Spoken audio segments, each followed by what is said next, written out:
Have you ever wondered why, after what seemed like a simple meal, you suddenly feel heavy, foggy, like your brain has been wrapped in cotton?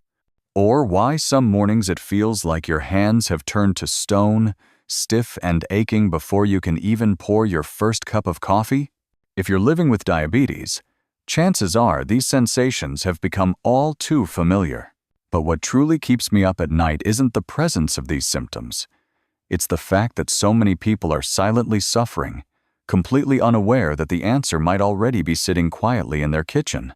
You see, after more than 40 years of working closely with older adults battling type 2 diabetes, I've seen all kinds of treatments come and go. Medications, restrictive diets, intense workout plans, they all have their place. But over time, I began to notice something quietly remarkable.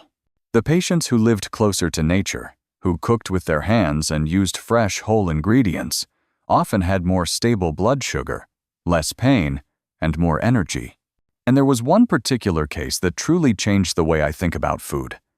Her name was Margaret. She was 68 years old when she came to me. Her blood sugar spikes were so severe, her endocrinologist had advised her not to travel alone anymore. She felt like her body was turning against her. But then, we made a small shift. Nothing radical. We introduced a single fresh herb into her daily routine. No pills, no synthetic supplements. Just a handful of green leaves steeped in hot water. And what happened next caught even me by surprise. Within just 3 weeks, not only did her blood sugar stabilize, but the inflammation in her joints, especially in her fingers and knees, had calmed down so noticeably that she was back to gardening again, something she hadn't done in years. That herb was basil. Not the dried-up kind in a plastic shaker, but the vibrant, fresh kind with its peppery sweet aroma and deep green leaves. At first, even I didn't believe it could make such a difference. But then, I looked into the research. One study published in the journal Phytotherapy Research revealed that basil extract could reduce post-meal blood sugar spikes by more than 90% in under 20 minutes. That kind of result is unheard of with most over-the-counter supplements. And yet here we were, looking at proof backed by science, growing on windowsills and in backyard gardens across the country. The best part? It's accessible, affordable, gentle on the body, and often overlooked. So, if you've been struggling to keep your numbers in check, or waking up with that same stiffness and mental cloudiness, stay with me. Because basil is not just a garnish, it's one of nature's most overlooked gifts to anyone dealing with blood sugar challenges. And in the next few moments, I'll walk you through exactly how it works, how to use it, and how it might change the way you feel, starting with your very next cup of tea. Most people think of basil as something you sprinkle on top of pasta or toss into a summer salad, not as something that could actually shift the way your entire body feels from the inside out. But let me take you back to the moment I first brewed that tea for Margaret. It was early spring. She'd stopped by for a check-in, her fingers wrapped in gloves even though it wasn't cold. Her joints had been aching for days, and she looked exhausted. Not just from the physical pain, but from the weight of feeling like her body no longer belonged to her. That afternoon, I handed her a cup of fresh basil tea. Just 5 or 6 whole leaves steeped in hot water for about 10 minutes. She looked skeptical, as many do at first. But she sipped, slowly. And something shifted. Not dramatically, not like a miracle, but something gentle. Over the next few days, she kept making that tea each morning. She added nothing else, no sugar, no lemon, just the clean green taste of the leaves.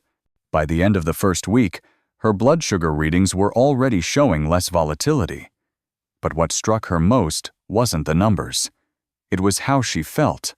Less bloated, more grounded, and oddly, calmer. There's a reason for that. Basil doesn't just help regulate blood sugar. It soothes the nervous system. Compounds in the plant, particularly in fresh leaves, have been shown to lower stress hormones like cortisol. That's no small thing. Because when you're living with diabetes, Stress isn't just mental, it's chemical. Elevated stress hormones spike your blood sugar, drain your energy, and wreck your sleep. But basil, when used regularly, works like a quiet ally.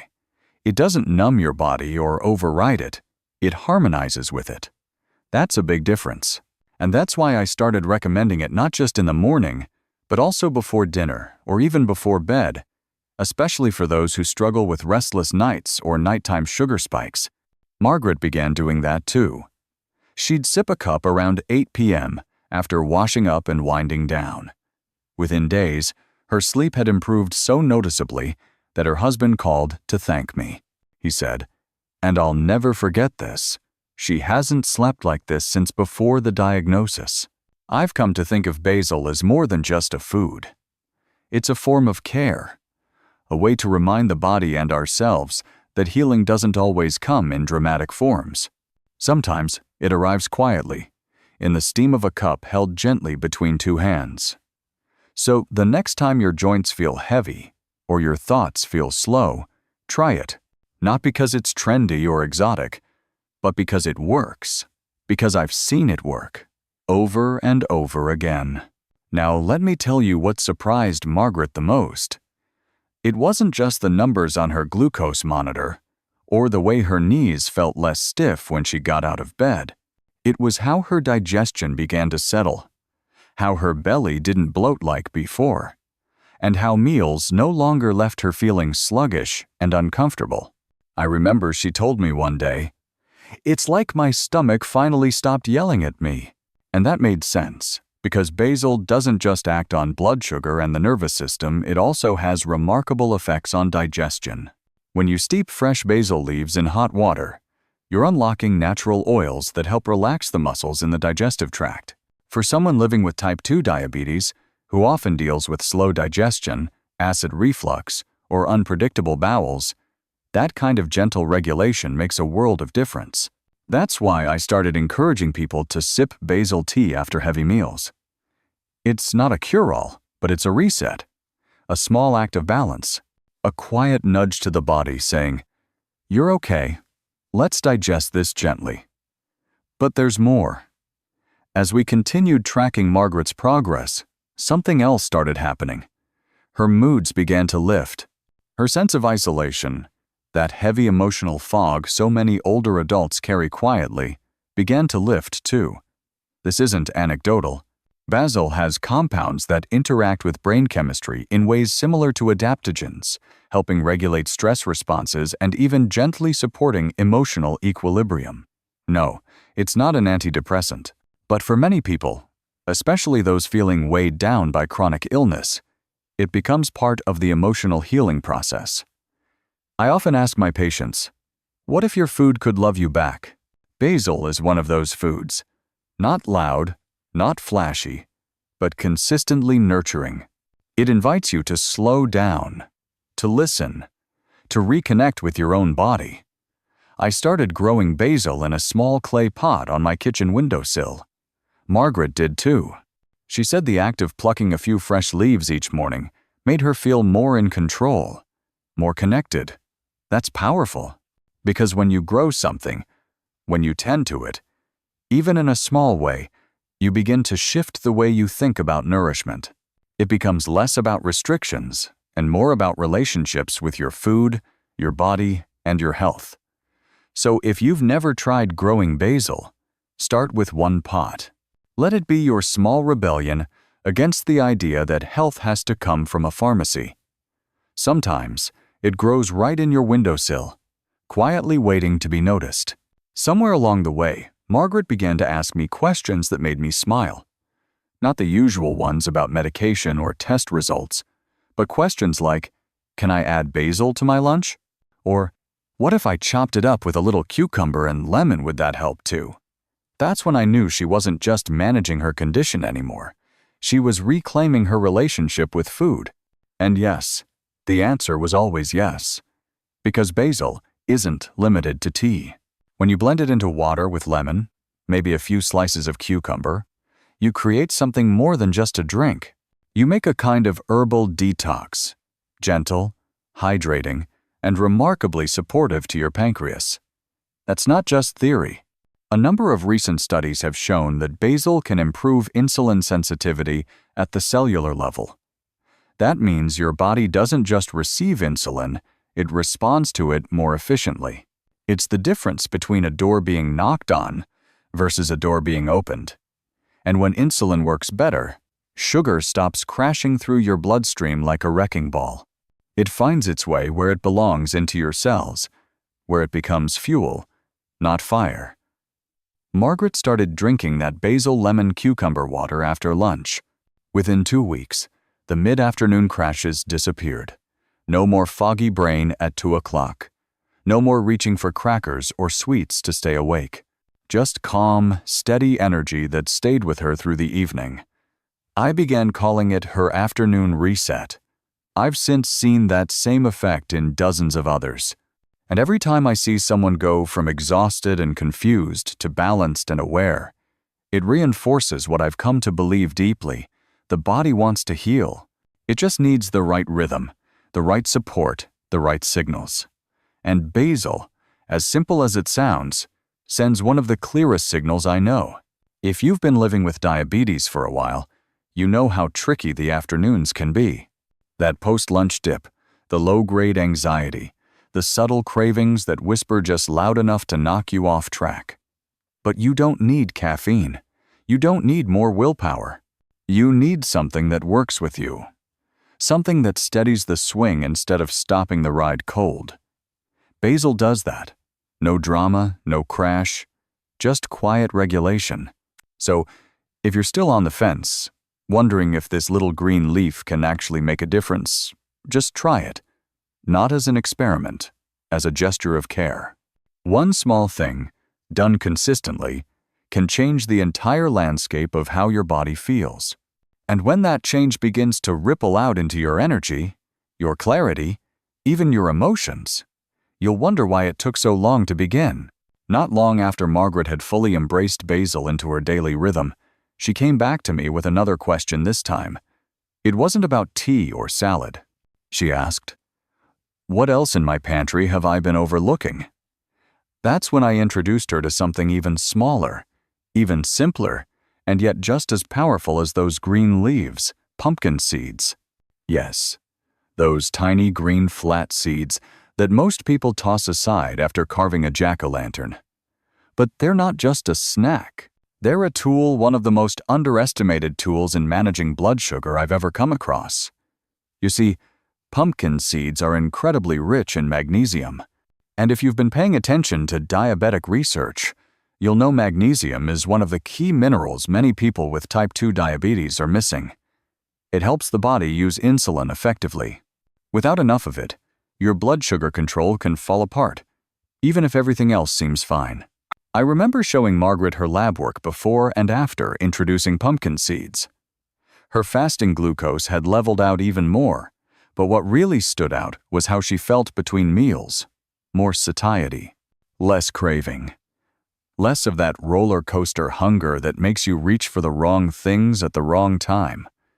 We started small. Just 1 tablespoon of roasted, unsalted pumpkin seeds added to her oatmeal in the morning. A sprinkle on her afternoon salad. Sometimes a few eaten slowly, right from a small jar she kept in her purse. Within 2 weeks, she reported something I've heard countless times since then. I don't feel like I need to snack constantly anymore. I'm just steady. That's the word people keep using, steady. It's hard to describe to someone who's never lived through the chaos of sugar swings, but when you've been there, when your afternoons are usually filled with crashes and fog, that steadiness feels like peace. Pumpkin seeds don't spike your sugar. They do the opposite. Their healthy fats and proteins slow down digestion and help your body process carbohydrates more gently. They're like a buffer, a calm voice in the middle of the noise. I've even had patients blend them into smoothies or stir them into yogurt with a few berries. The taste is subtle, nutty, almost earthy, but the impact is real. So the next time you feel that slump creeping in, try it. Don't grab a cookie. Grab a handful of seeds that your body will thank you for. And if you're wondering whether something that small can really change the way you feel, just ask Margaret. Because she'll tell you, without hesitation, that sometimes the biggest shifts come from the smallest steps. One afternoon, Margaret stopped by my office just to drop off a little gift. It wasn't wrapped, and it wasn't fancy. It was a small mason jar, filled with lightly toasted pumpkin seeds, dusted with a pinch of sea salt. She smiled and said, "I thought you might need a snack between patients." And I'll admit, I smiled too, because I knew what that jar represented. It wasn't just a thank you, it was proof. Proof that she'd gone from a place of frustration and fear to one of confidence and agency. She had taken ownership of her own well-being. And I've seen it happen again and again. One man who used to snack on chips every evening while watching the news now keeps a jar of pumpkin seeds on his kitchen counter. He says it helps him sleep better, and his numbers no longer swing so wildly before bed. Another woman started stirring pumpkin seeds into her pesto, replacing pine nuts entirely, and she says it's the first time she's felt like she could enjoy food again without feeling guilty. That's the thing no one tells you when you're living with diabetes. So much of the healing isn't just physical, it's emotional. It's in the moment when you realize you're not afraid of food anymore, that you can eat something and feel better, not worse. And yes, the science backs it up. Pumpkin seeds don't just stabilize blood sugar, they're packed with tryptophan, the amino acid your body uses to create serotonin and melatonin. That means better mood regulation, better sleep. And when you sleep better, your body can finally do the repair work it's been waiting to do all day. That's why I tell people to keep it simple. You don't need an expensive supplement regimen. You don't need a complicated eating plan that leaves you exhausted by week 2. Start with something real, something natural, something that fits in the palm of your hand. Roast a batch of pumpkin seeds yourself. No oil, just a dry pan and a little heat. Let them pop and dance, then let them cool. Keep them nearby. And more importantly, keep a little notebook. Write down what you ate, how you felt afterward, when your sugar dipped or stayed steady, because the body speaks. You just have to learn how to listen. That's what I taught Margaret. That's what I teach all my patients now. Not how to chase control, but how to build trust with their food, with their choices, and with themselves. Because diabetes doesn't mean your body is broken. It means your body is asking for something different, something quieter, something slower, something real. In the weeks that followed, Margaret did something beautiful. She didn't just keep these changes to herself, she shared them with her sister, who was also struggling with blood sugar swings, with her neighbor, who had recently been diagnosed and was feeling lost, with the woman at her church who thought health only came from prescription bottles. They started making tea together, exchanging basil from their windowsills, trading small jars of roasted pumpkin seeds like old-fashioned letters of encouragement. And something remarkable happened. They stopped feeling alone. That, to me, is what healing really looks like. Not just in lab results or medication charts, but in community. In the quiet courage of choosing something nourishing. In the act of reaching out and saying, "Here, this helped me. Maybe it'll help you too." If you've been living with the weight of chronic fatigue, the endless cycle of blood sugar highs and lows, or that quiet ache of uncertainty every time you look at your plate, I want you to know this. There is another way. You don't have to overhaul your life overnight. You don't have to give up every flavor you love. What you do need is consistency. Small acts, small changes. Over time, they build something stronger than willpower they build. Trust between you and your body. So the next time you feel overwhelmed, remember Margaret. Remember the tea, the seeds, the quiet, simple choices that brought her back to herself. And maybe start there. One cup, one handful. One moment of saying yes to something gentle, something natural, something that asks nothing from you but presence. Because the truth is, food doesn't have to be the enemy. It can be your ally. And your kitchen doesn't have to be a place of confusion, it can be a sanctuary. All it takes is that first step, a little basil, a few pumpkin seeds, and the willingness to believe that healing is not only possible, but already within reach.